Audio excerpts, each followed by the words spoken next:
산업평화, 이 공동결정체제가 이제는 자동차, 전기자동차 갖고 부를 이룬 사람들이 자기들끼리 하는 것으로 돼버리기 때문에 노동자들의 협의를 안 거치고 자기들끼리 해버린다. 그래서 공동결정 및 배심이라고 하는 내용이 딱 설명된다. 공동적인 다시 말하면 돈을 투자하는 투자자인 자본가와 그 사람들을 고용하고 있는 노동자가 독일에서는 공동결정법에 의해서 뭐냐면 코디터미션이라고 해요.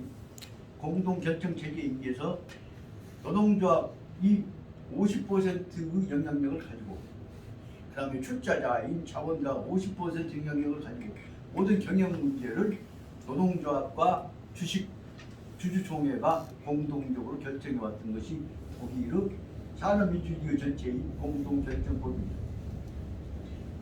그 문제를 프랑스하고 독일 쪽에서는 조심스럽게 다 펼쳤습니다. 그런데 미국, 영국 쪽만 건너와 버리면 그 제목을 잘못이죠. 공산주의 법대로. 우리나라에서는 그 얘기를 나 같은 사람 독일 갔다 와서도 그 말을 잘못 들으면 예를 들면 광주 출신 시장했던 여기 이용섭도 독일 갔다 와서 그 말 공동결정체에 잘못하면 언제 몰려올지 모르니까 말 함부로 않습니다. 그러나 중요한 문제는 그것이 점점 유럽 공동체가 세계적인 영향력을 행사하기 시작하고 특히 그로 말미암아서 공산권이 전부 유럽 공동체로 다 돌아오잖아요. 그렇게 된 후로부터서는 다시 말하는 산업민주주의 이론이 엄청나게 퍼져나가기 시작했는데 그일에 와서 지금 독일에서 자동차, 전기자동차 문화가 지금 이루어지기 시작하면서 전기자동차에 관한 권리는 자본가들끼리 짜갖고 지들끼리 전기 변제하면 되지 않아요? 그쪽에다가는 노동자들 권리를 안 준다. 빼줬단 말이에요. 그러다 보니까 현재 노동자들이 자동차 생산 체제에서 절반의 주도권을 가지고 참여할 수 있는 체제가 깨졌단 말이에요. 그 대목을 오늘 그런 대로 상당히 자세하게 한겨레신문에 설명하고 있는 것이 있습니다. 그런 대목을 보자면 오늘날 그쪽에 지금 노동자와 자본가의 공동결정 체제가 세계에서 받아들여지면 그것이 산업민주화가 될 것인데 또 오늘날의 자동차의 전기화 체제 속에서 산업민주주의가 독일에서부터 미국, 영국 음모에서 깨져버린단 말이에요. 그렇게 될 때 우리한테도 바로 그 영향이 오겠다는 생각이 들어요. 그 말씀은 뭐라고 하냐면 바로 산업민주주의란다거나 세계 경제는 그 부를 공동적으로 모든 국민들이 백성들이 나눠야 한다는 걸 전제로 하고 있는 데가 공자님이 설명하고자 하는 중국에서 중화인민공화국이 설명하고 있는 대로 바로 말하자면 대동세계 개념이다. 근데 현재 이 흐름으로 봐서는 오늘 신문에 보자면 대동세계 개념은 또 오늘날 전기자동차 문화가 완전히 자본가에 의해서 독점되어지게 되면서 산업민주주의 체제는 또 다시 깨져갈 수 있다는 것을 느꼈다는 말씀을 드려요. 다시 본론으로 들어와서 그래서 이 내용에 보자면 공자님이 설명하고자 했던 뜻을 말씀을 공자의 손자인 차사가 그 또 제자인 맹자를 통해서 이루고자 했던 내용들이 바로 뭐냐 하늘과 사람을 연결시키는 천인합일적인 대동세계를 어떻게 만들었다 하냐면 우리가 오늘날 현대에 있어서 유교가 가야 할 가장 근본적인 현대인 민주경제 질서에 관한 내용을 설명하고 있는 내용입니다. 오늘 제가 말이 느닷없이 그냥 홀딱 띄워버리니까 세계의 민주경제 질서 그렇게 돼버리니까 어려운 표현도 됩니다만 그것을 과정적으로 보자면 세계의 민본주의를 민주주의로 가는 과정에서 어떻게 해서 공평하게 복지화 제도를 만들어갈 것이냐 문제로 여튼 산업민주주의 내지 세계 복지정책 국가를 어떻게 하는 것이냐 문제로 연결되어 가고 있다는 것을 알 수가 있습니다. 이 대목에서 보자면 그것을 설명해 가려고 하다 보면 두 가지로 설명하고 있습니다. 적어도 세계는 309페이지 가운데 보자면 공자의 천명관이라고 해갖고 설명합니다. 그래서 이 대목에 저는 이제 책을 분류를 해봤습니다. 여기 지성 내용의 설명에서는 전체의 흐름으로 보아서 지성이 도적 공동을 제일 첫째로 들어보자면 다시 말해 오늘날에 있어서 세계를 공동체로 본다 할 때 가야 할 근본 문제는 바로 무엇이냐 사람을 개체로서의 입장이 아니라 전체 사람의 공동체로 봐야 한다는 입장을 전제로 해야 한다. 그것이 중요 의사를 설명하고 있는 부분을 308페이지 밑에서 셋째 줄 원장에서 설명하고자 하는 지성의 도의 공동이라고 하는 것을 첫째 번으로 설명해서 거기다가 제가 지난번 말씀드렸습니다. 로마 숫자 깍대기 숫자로 해서 이를 이 308페이지 밑에 셋째 줄에다 쓸 수 있습니다. 그러면 그 사상 근본 내용은 무엇이냐? 그러면 하늘과 사람을 연결시켜야 한다는 천명관이라고 설명하고 있는 방향이 309페이지에 여기서부터 말하는 열째 줄에 나오는 실제상적으로 봤다면 이것은 좌사가 공자님 사상을 정리해 봅시다. 근데 공자님 사상은 뜻을 요약해보자 뭐야 하냐면 천명관이다. 모든 사람 생각은 개인 생각이 아니라 우주의식을 가지고 다시 말하면 천명 하늘이 내린 도덕적 명령이다. 서양식으로 말하면 도덕적인 절대 명제라고 볼 수가 있겠죠. 이 관념으로 설명한 것이 천명관이다. 이 천명관을 분석해서 설명해 볼 때 전체 질서로서 객관적인 우주와 구체적인 인간이 참여하고 있는 것으로서 주관적인 세계 두 가지로 나는데 여기서 중요 문제는 주관적인 세계 속에는 그저 주관 갖고 가는 것이 아니라 전체가 하나 유기체라고 하는 사상적, 문화적, 정신적 공동체로 가고 있다는 것을 설명하고 있습니다. 그래서 여기서 그 천명관 밑에 다섯째 줄에 나오는 대로 중요 문제는 주관적인 세계관을 설명하고 있는데 다시 말하면 사상적인 유기체라고 하는 문제를 알아두셔야겠다. 이 대목을 설명하는 데는 이제 말하자면 지금까지의 고려부터 시작해서 조선조까지 해갖고 지금도 떠들고 있는 향교를 중심으로 해서 똑같이 악만 쓰고 있는 시체에 갖고는 절대로 지금 안 된단 말이에요. 이 문제는 천명관을 다시 말하면 대동적 세계관으로 돌아가는 것으로 보려면 한다면 문제 속에 있어서는 개체와 전체를 유기체로 보는 것이다. 여기 중요한 문제 유기체라는 개념을 알아둬야 한다. 유기체는 그 하나하나의 물질 기계라도 오늘날 지금 컴퓨터는 단서 기계지. 근데 컴퓨터가 자기 독자적인 정신적 판단 능력을 가지면 뭐예요?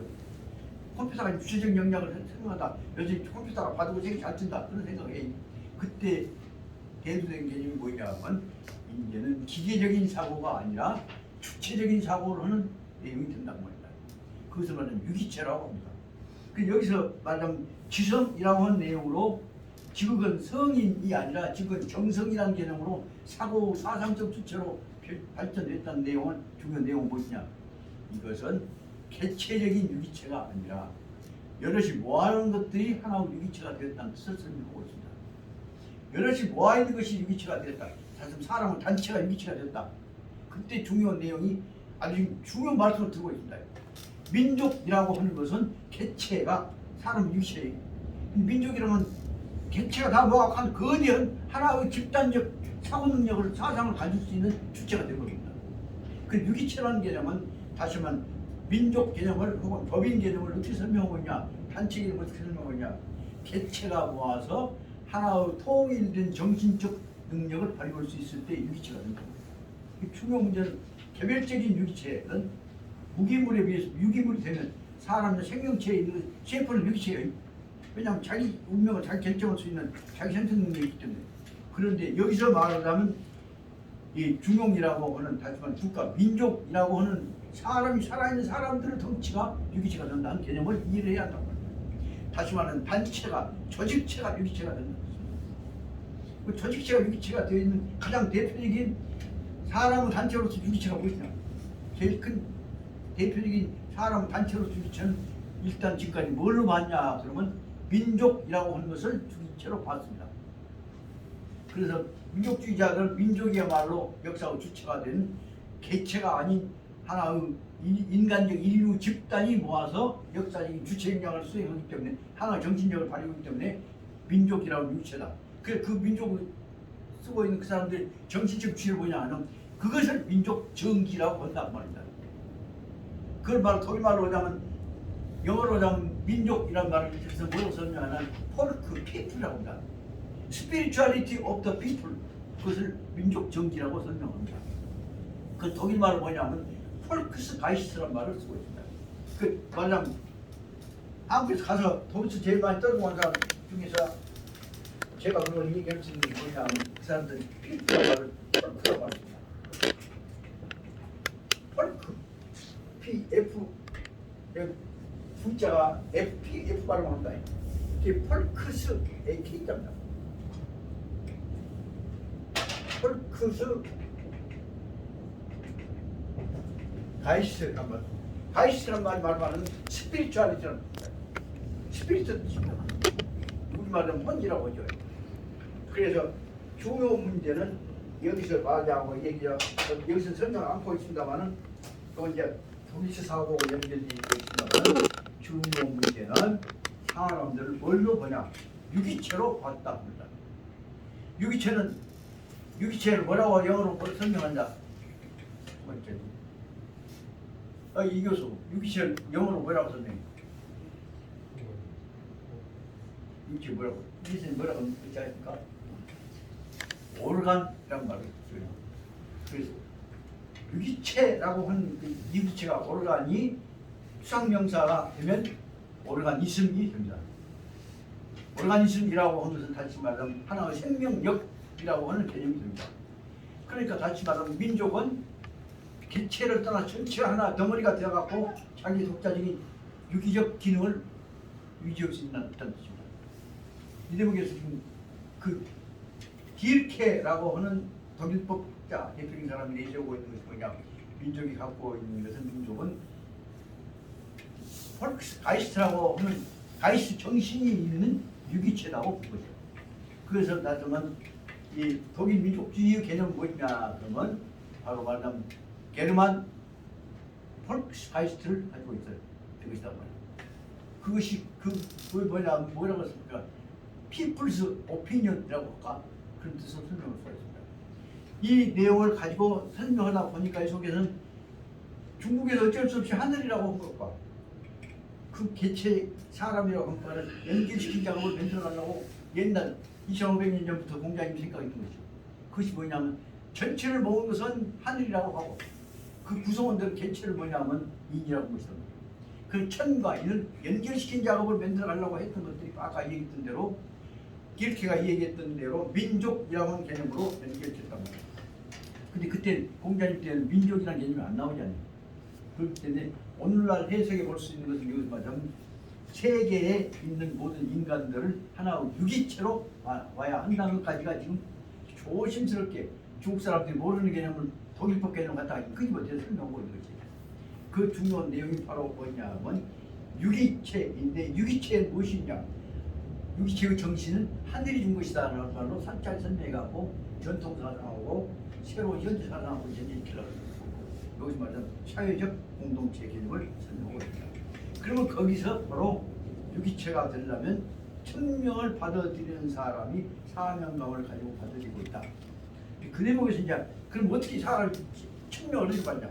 그 대목을 설명하기가 어려우니까 거기서 말하자면 하늘 천자에 있는 천명을 가지고 설명하는 데서 넷째 주 사주실 때 보자면 도법 자연이라고 하는 말로서 그것을 다시 말하면 도덕적 자세로 유기적인 사색을 통해서 설명하고 있다. 도법 자연이란 말은 법도를 도리를 지켜나가는 방법을 쓰고 있으면 자연이 마음속에서 그 천명이 뭐가 된단 말이에요. 그 도법 자연으로 천명관을 받아들인 것이다. 그 내용은 실제로 그냥 어떻게 받아들여요? 명상을 통해서 사색을 통해서 받아들이는 거예요. 그것을 말로 설명하려고 하다 보니까 뭐냐면 도법자이라고 해요. 그러니까 내 마음을 청결히 가지고 끝까지 정성을 한 데다 다 모으면 그 속에서 하늘의 뜻이 내한테로 싹 스며 들어온다고 설명합니다. 그것을 이제 종교적인 체제마다 다 다르게 어떻게 하냐? 어떤 경우에 있어서는 예배를 통해서 보고 어떤 경우에서는 불교에서 예를 들면 화두를 통해 이먹고 오로지 한 가지만 주제로 생각한다거나 어떤 경우는 자꾸 대해서 반복해서 연구를 이렇게 한다거나 어떤 경우는 남 관심 없고 저를 답에 정진한다거나 그런 방법을 가지고 단순화하면서 정신을 집중시킨단 말이에요. 그것을 설명하는 방법 중에 여러 가지 것들이 여러 가지 이어지겠지만 도법 자연이라고 하는 개념은 정신력을 집중시키는 방법이라고 생각합니다. 그 핵심은 뭐냐? 가장 중요한 것은 생각을 집중시키는 것이라고 합니다. 생각을 집중시킨다. 그 명상이 됩니다.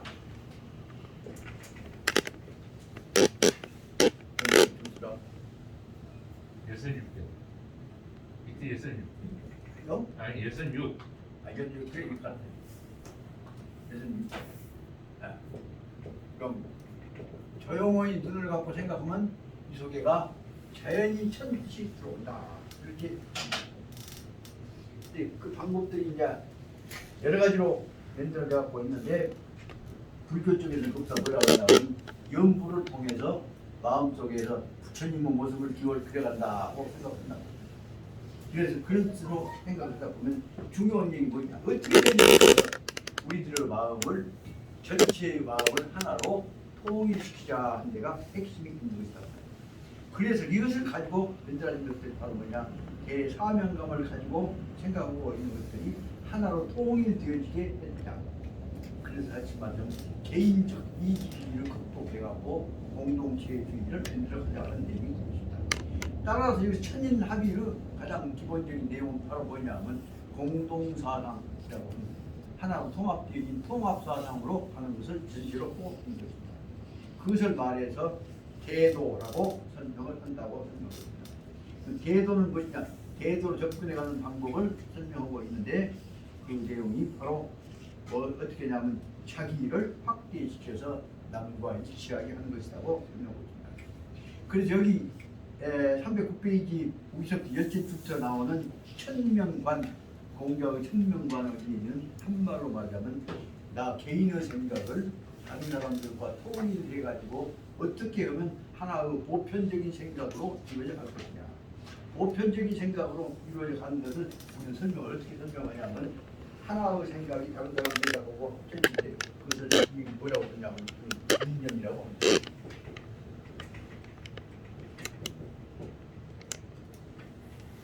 여기서 중요한 이 사상적 사고 개념을 설명하겠다.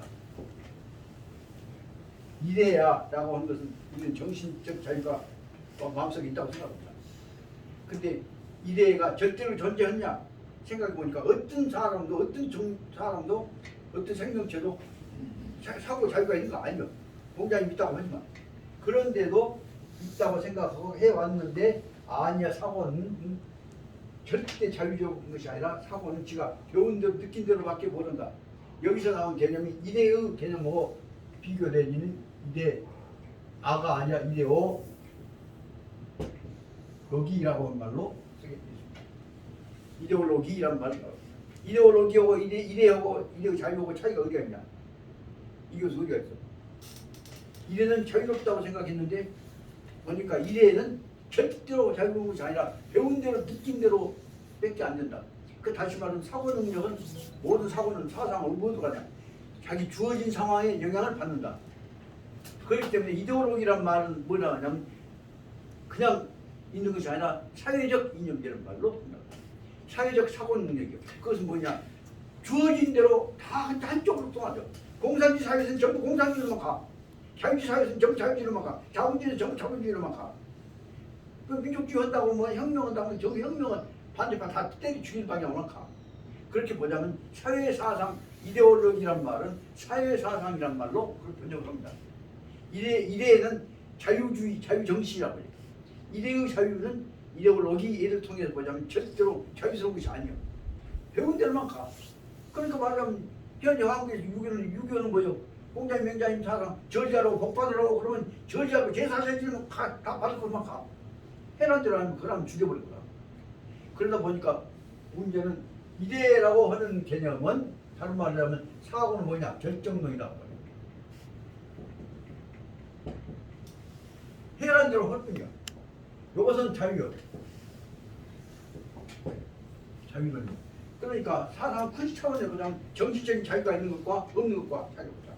이데올로기론이 나오게 된 것은 말하자면 물질 변증법에 의해서 이루어지고 있는 영향을 받은 사고만 존재하고 있습니다.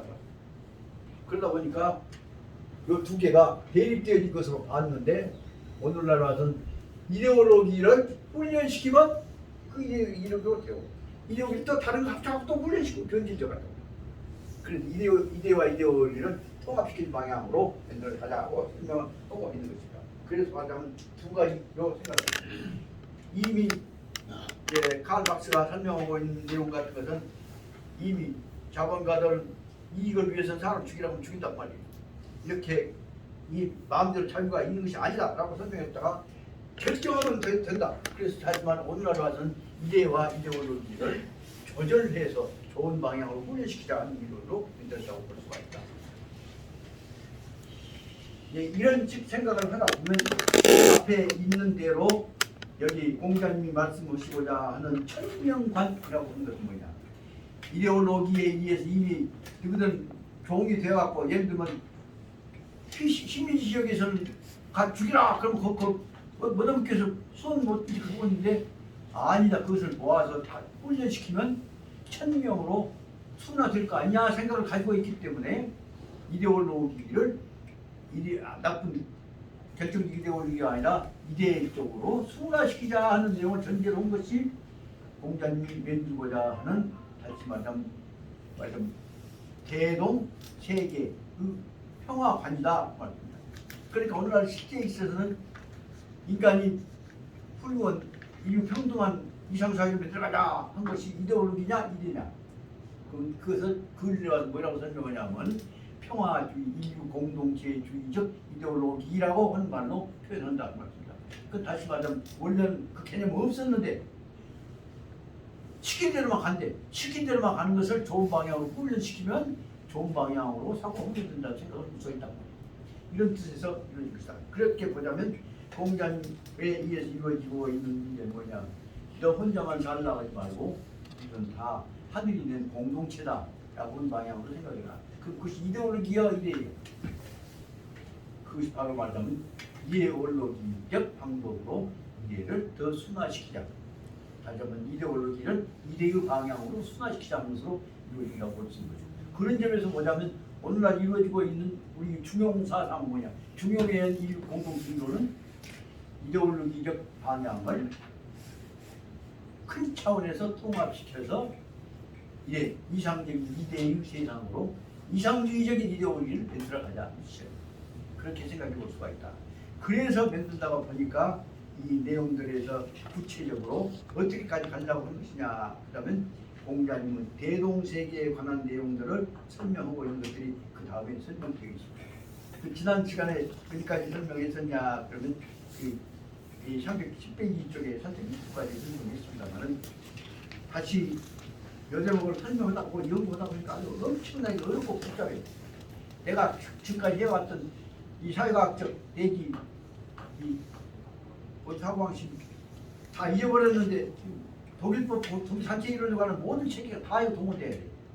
그러다 보니까 여기서 뭔 생각을 하게 되었냐 그러니까 이제 공자님과 관련시켜서 보자면 그동안에 제가 독일 단체법 내지 독일 율법상 단체 이론을 설명해왔던 것들에 관한 것들 공동체는 무시해야 할 것이냐 이걸 보다 보니까 개체가 아니라 공동체가 어떻게 연결되어진 것이냐 를 설명에 관한 독일법에서 나오는 세 가지의 공동체 사람 결합에 관한 내용을 분석해 볼 수가 있게 되었습니다.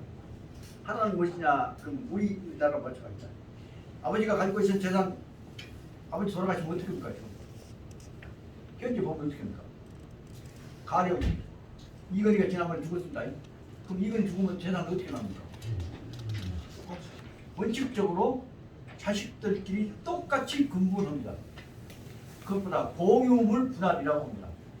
그러니까 다시 말해 공동소유라고 하면 공동이란 말입니다. 단순 공동이라고 하는 개념이 현재의 기본이 되어 있습니다. 단순 공동은 똑같지 않은 겁니다. 근데 우리 옛날에는 잘났습니다. 큰아들하고 둘째 아들하고 딸하고 각각 잘났습니다. 그럼 국제는 국법에는 어떻게 하냐면 큰아들은 실제 부모 복을 받은 사람은 일반적으로 말하자면 법은 뭐 어떻게 하냐면 큰아들과 작은아들과 딸과 각각 몫이 달랐습니다. 그럼 옛날에 어떻게 했냐? 그 법의 근본 취지 뭐냐면 아버지가 죽으면 돌아가시면 누가 받습니까? 큰아들이 다 받습니다.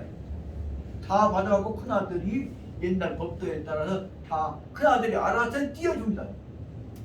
그것보다 뭐라 하냐? 그럼 큰아들이 아버지의 권한을 대행해서 자기가 권한을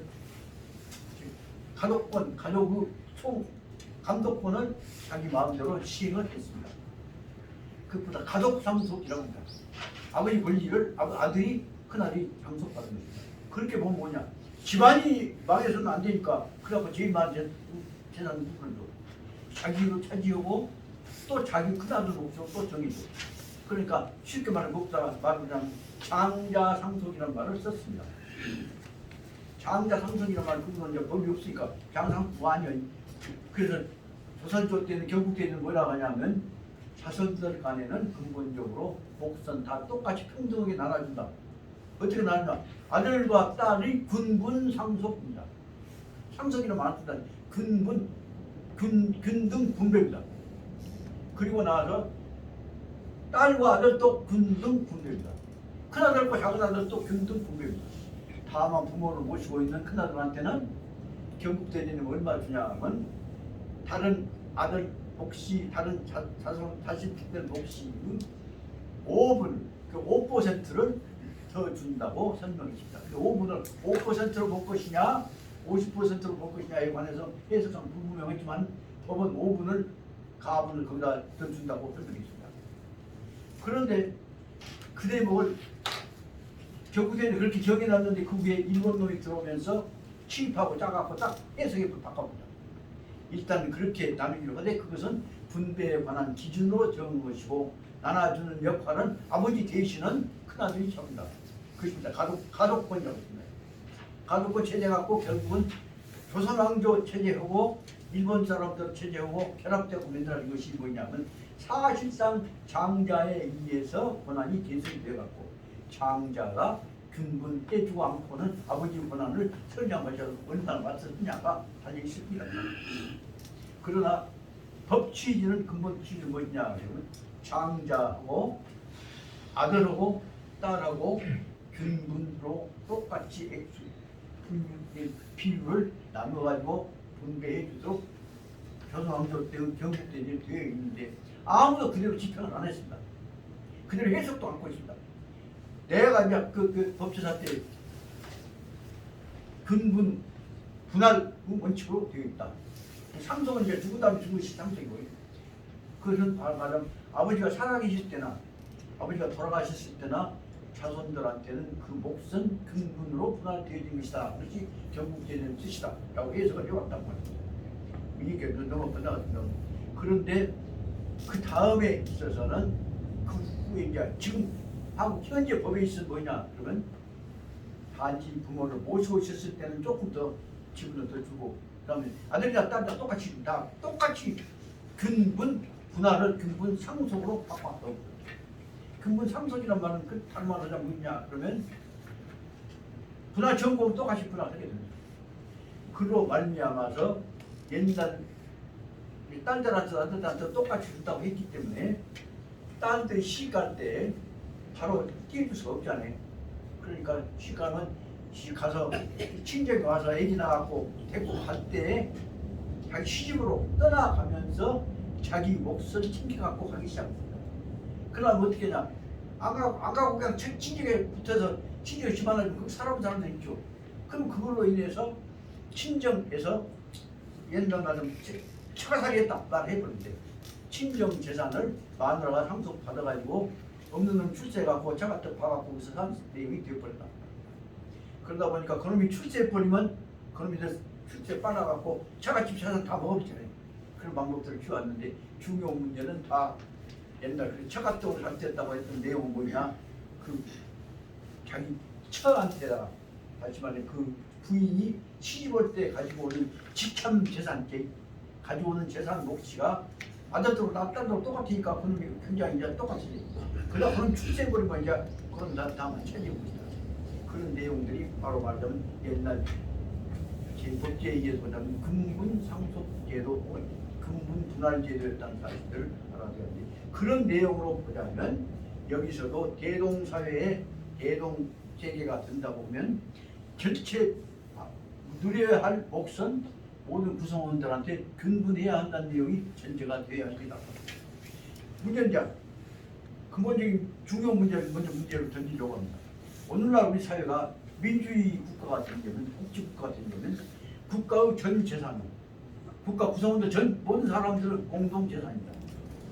그것을 공동 재산 어떻게 나눌 것이냐 문제가. 그럼 근본적으로 출발점 뭐냐? 대한민국 모든 총체 재산을 숫자로 나누면 가령 1경 내 10경이라고 하자. 초, 경, 그 다음에 경이라고 하자. 10경이라고 한다면 우리나라 전체 인구가 남북까지 합쳐갖고 하면 1억이라고 하자. 1억을 10조 재산 1억으로 나누면 얼마씩이냐? 나올 수가 아니에요. 그렇게 됐을 때 적어도 모든 구성원들한테 가야 할 기본적인 베이스는 얼마인가에 관한 관념이 나와야 국가라고는 민족 공동체의 방향이 나온단 말이에요. 그 얘기를 설명해야 할 거 아니에요. 그 말하면 공산주의가 되어버리잖아요. 그 사람 보면 입탕자가 뭐예요? 저 사람은 공산당이라고 보라고. 그러나 적어도 국가와 국민 공동체 가지고 있는 전체 재산은 모든 국민 혹은 민족 구성원들의 총체적인 공유재산이죠. 공유재산을 똑같은 비율로만 볼 것이냐, 역할에 따라서 달리 볼 것이냐에 따라서 그것을 합유라고 볼 것이냐, 총유라고 볼 것이냐에 관해서 기능적인 분류를 하게 된다. 그리고 이제 상당히 설명이 복잡하죠. 단지 중요 문제는 적어도 기준이 되어야 할 것은 대한민국의 국민이 민주국가가 된다면 최소한도 개인이 가져야 할 미니멈 레벨은 몫은 얼마나 될 것이냐, 것이 전제가 된 것들을 고려해야 하는 얘기가 나와야 민주주의가 된단 말이에요. 이 얘기를 하면 이거 공산주의를 설명해요. 그 다음에 이제 그게 능력 있는 사람들한테는 얼마나 더 줄 수 있냐 하는 문제는 몫은 차이가 있을 수 있지. 근데 중요 문제는 두 번째 문제가 뭐예요? 몫의 차이가 있다고 할 때 몫의 차이가 다른 사람에 비해서 사람 생각을 수 없을 억만 배가 차이가 있을 것이냐. 그래서 적어도 민주국가 복지국가 되려면 공평한 정도를 어디까지 몇 배 정도까지를 그 사람이 누려야 할 것이냐, 그 대목에 관한 얘기가 논의가 되어야 다음에 있어서 새로운 시대의 민주주의 이론이 나올 것이다. 이런 얘기는 아무도 안 보지 않아요. 이런 대목을 설명해 나갈 거다. 이렇게 될 때 결국 공동체의 적당한 균형적인 조화를 어떻게 할 것이냐 문제가 된다. 그런 점을 보자면 중요한 결론적으로 말하면 협동조합이라거나 민주적 단체는 구성원들의 자격이 한 사람당 1표, 1인 1표라고 하는 평등을 전제로 한 것이 민주주의 근본 구성원이라고 알아야 돼요. 그런데 자본주의는 무엇이요? 평균 기준이 없어. 말하면 얼마든지 차이가 없는 아무것도 없는 세계로 되어 있는 단체가 되어 있어. 그것은 자본주의란 말이에요. 그 자본주의에 있어서는 한 사람이 10,000표를 가지고 있고 한 사람은 1표 가지고 있으면 한 사람은 10,000배의 권리를 행사할 수 있는데 10,000표를 가지고 있으면 10,000배의 권리를 행사할 수 있다. 그것은 민주주의가 아니냐 기냐 문제가 되고 있다. 그 대목에서 이제 민주주의와 비판론이 나왔다는 것을 알 수가 있다. 그런 점에서 보자면 오늘날 우리 사회에 있어서는 최소한도 기본적인 평등 개념에 관한 문제, 1인 1표 원칙에 연결되어지는 결정권, 투표권에 관한 비율 문제가 논의해야 할 거 아니냐 문제가 제기되어야만이 오늘날에서 아까 이게 설명하고자 한 공자님 말씀하신 하늘이 낸 공동체가 구성된다는 거예요. 근데 공동체 구성원에 관한 몫은 없이 하늘이 낸 구성 사람하고 하늘하고 똑같다고만 설명해버리면 안 된다고. 이런 점에서 방금 얘기했던 공동체를 구성해 가는 데 있어 구성원의 몫을 어떻게 결정할 것이냐, 그 문제가 사고 기준이 된다는 것을 알아줘야 합니다. 그 대목에서 사실상 공자님 제재란다 동양사상이 생각했을 민본사상이 그 공허한 것이 뭐냐, 그 개인의 몫에 관한 개념 규정이 안 돼 있기 때문에 항상 혼란하고 있습니다. 그렇게 보자면 앞으로 세상은 몇 뭐냐, 개인의 몫에 관한 것은 얼마 최소한도 기본 베이스는 뭐를 줘야 한다, 이런 보장해야 한다는 논리가 그리고 그 기본 베이스와 전체에 영향력을 행사할 수 있어야 참여할 수 있어야 그것이 민주주의가 된다는 것을 알아야 한다. 이렇게 말씀드릴 수가 있습니다. 이 대목에 관해서 제가 평상시에 생각했던 것들을 독일법 관련시켜서 봤던 것을 말씀드리고 정말 상황은 얘기 죄송합니다만 오늘 여기까지 하고 좀 쉬십시다. 마지막 부분은 제가 또 그동안에 새로 보다가 단결했던 중요한 내용들 몇 가지 보충해서 좀 쉬었다가